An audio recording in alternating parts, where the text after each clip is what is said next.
মেয়েকে বিয়ে দেওয়ার পর যখন সে আবার বাপের বাড়িতে আসে তখন মা খুব আগ্রহ ভরে জানতে চায় যে ওই বাড়িতে তার কেমন লেগেছে। মেয়ে জবাবে বলে, আমার ওখানে ভালো লাগে না, মানুষগুলো কেমন যেন, পরিবেশটাও আমার ভালো লাগছে না। মেয়ের ভেতর এক ধরনের হতাশা দেখতে পায় তার মা। দেখতে দেখতে বেশ কিছুদিন কেটে যায়। মেয়ে চলে যাওয়ার সময় চলে আসে।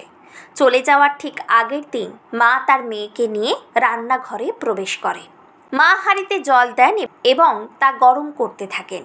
এক সময় যখন তা ফুটতে থাকে তখন মা হাঁড়িতে গাজর, ডিম আর কফির বিন দেন। এভাবে ২০ মিনিট পর মা আগুন নিভিয়ে ফেলেন। একটি বাটিতে গাজর, ডিম এবং কফির বিন নামিয়ে রাখেন।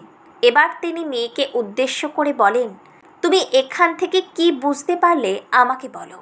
মেয়ে বিস্ময় প্রকাশ করে বলে, আমি দেখলাম তুমি গাজর, ডিম আর কফির বিন সিদ্ধ করলে মাত্র। এর কথা শুনে মা বললেন, হ্যাঁ তুমি ঠিকই দেখেছ, তবে তুমি কি আরও কিছু লক্ষ্য করনি? মেয়ে বলে, না মা।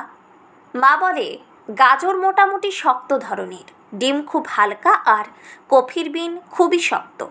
কিন্তু যখন এগুলোকে গরম জলে রাখা হলো তখন ৩টি জিনিসের ৩ রকম অবস্থা হলো। গাজর খুব নরম হয়ে গেল, আর ডিম শক্ত, আর কফির বিন সুন্দর ঘ্রাণ আর মিষ্টি স্বাদে জলে মিশে গেল। মা এবার দৃষ্টি অন্যদিকে নিয়ে যেন অনেক অতীতে চলে যেতে চাইলেন। তারপর আবার বাস্তবে ফিরে এসে মেয়ের দিকে ফিরে বললেন, আমি তোমাকে এখন যে কথাগুলি বলবো আমার মাও ঠিক এইভাবে আমাকে এই কথাগুলো বলেছিল। আমি জানি না কথাগুলো তোমার কতটুকু উপকারে আসবে, তবে আমার জীবনকে অনেক প্রভাবিত করেছিল। মা কিছু বিরতি দিয়ে বলতে লাগলেন, তুমি যদি তোমার স্বামীর বাড়িতে নিজেকে কঠিনভাবে উপস্থাপন করো তবে প্রতিকূল পরিবেশের সাথে তোমার সংঘর্ষ হবে। তোমাকে দুর্বল করে ঠিক গাজরের মতোই নরম করে ফেলবে, তোমার ব্যক্তিত্বকে ভেঙে ফেলবে। যদি তুমি নিজেকে নরম ভঙ্গুর করে উপস্থাপন করো তবে প্রতিকূল পরিবেশ তোমাকে কবজা করে ফেলবে। আঘাতের পর আঘাত এসে তোমার হৃদয়কে একসময় কঠিন করে ফেলবে, ঠিক ডিমের মতো।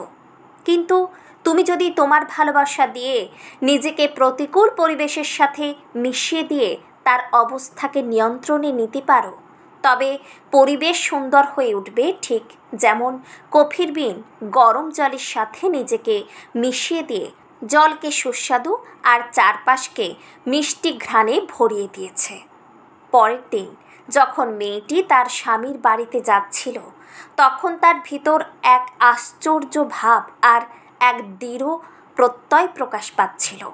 আমাদের চারপাশের পরিস্থিতি সবসময় অনুকূল থাকবে না, তাই বলে নিজেকে পরিস্থিতির কাবু না করে ধৈর্য, ভালোবাসা, সহমর্মিতা নিয়ে পরিস্থিতিকে কাবু করতে হবে।